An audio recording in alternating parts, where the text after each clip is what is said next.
Hello guys, in this video we're going to talk about how to find your crypto wallet on your address in Revolut. So it's pretty simple. So here we are in Revolut Help Center, and to find your crypto address it says right here you have to go to crypto on the bottom menu, tap receive, and then select the desired cryptocurrency. So this would look like something like this.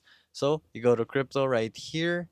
Next is you just go to your receive button, and then you go to your receive like I've said, and then here you will select the type of cryptocurrency that you are wanting to receive. So we're going to use USDT right here. And then when you receive USDT, you're going to have a QR code and your address written right here.